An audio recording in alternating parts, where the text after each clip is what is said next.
This is the Crack King from the Crack King Podcast, and I'm here with state news because I'm in Texas. I'm talking to motherfucking Texas.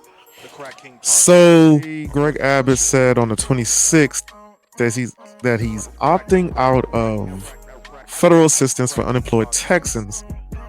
They were getting 600, then they cut that to 300, and now they're opting out of that. So if you are still getting unemployment benefits, you will not be getting the extra federal assistance if you're living in Texas. He says he's focusing on getting those unemployed working.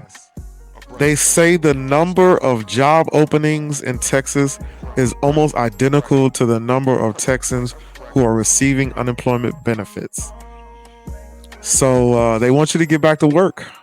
Attorney General Ken Paxton rules ERCOT not subject to Texas Public Information Act.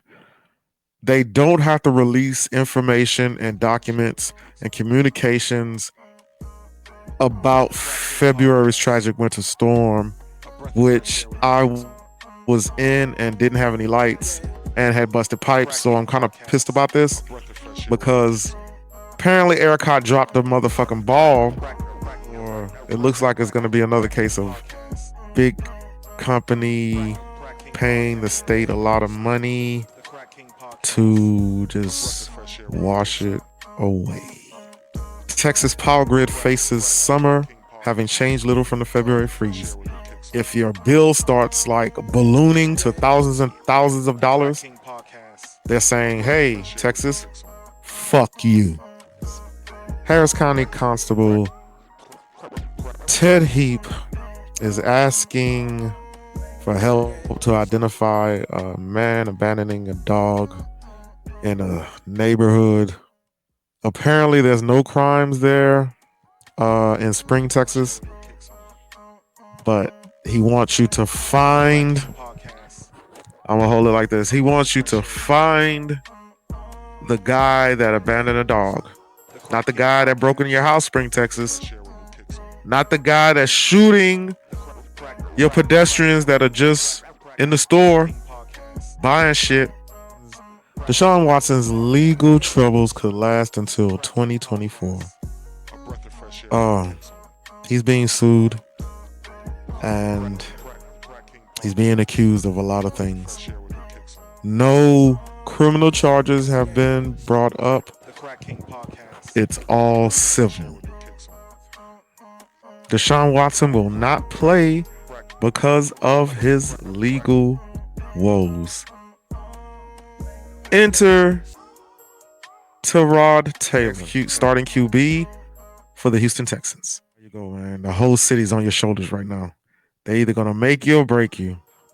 All you got to do is just hold on to the fucking ball, man. Let everybody do the work. Just ride that shit out. That's all you can. Shine just a little bit when they need you to. That's all you can do, bro. This is the Crack King from the Crack King Podcast, and that's your sports news. Houston.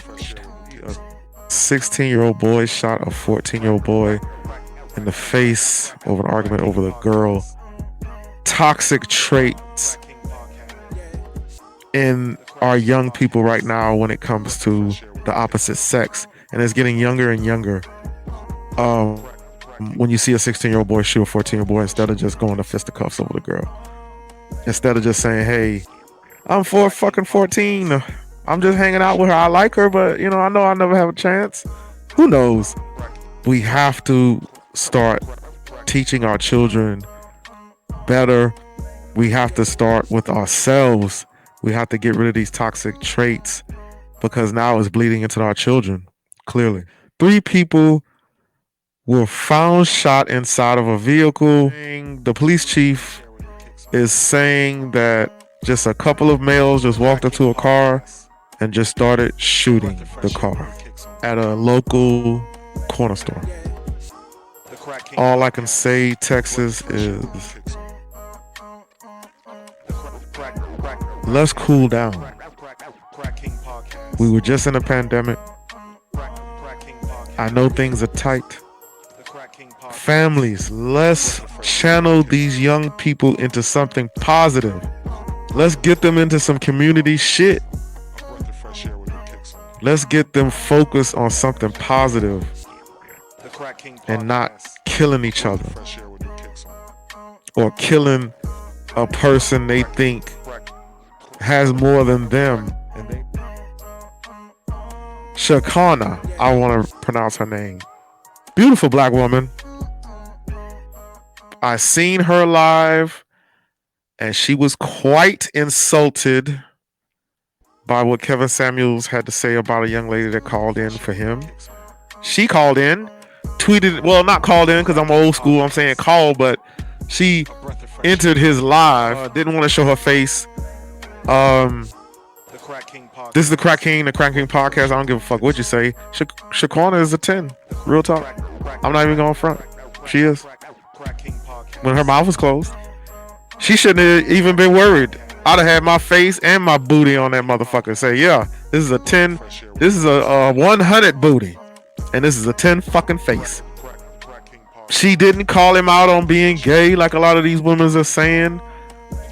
She spoke her piece because she felt like he was downgrading black women with his information to the black male on how to deal with the black woman, or his advice to black women on how they can get along with the man of their dreams. That's what I say. He's giving information on how they can get along with the man of their dreams or get the man of their dreams. That's just real talk. He's selling a dream. And he's selling a fucking good one, man, because, I mean, his fucking YouTube numbers are amazing. He was really aggressive with her. Like, he know who she is. She's in Atlanta. If you in Atlanta, you don't know who Shakana is. So he knew who she was. He was ready for the smoke. She didn't want the smoke. She really kind of bowed down to him. And he went for her jugular. He gave her a taste of her own medicine. Because when she got on her live, she didn't talk fly. She just said, "No, you're not gonna rate me." I see. She came with a lot of respect. And she don't really respect black men when talking about it. So he went for the jug as soon as he opened the live, and then got rid of her and then called her a bitch at the end. I feel the bitch was unwanted at that moment. Now, she's been a bitch on other fucking platforms and other things, but she deserved to be called a bitch, and she ain't been called one. So I think that was just she's really pissed about that shit. So we'll see how that shit unfolds. A breath of fresh air with new kicks on. The Crack King podcast. A breath of fresh air with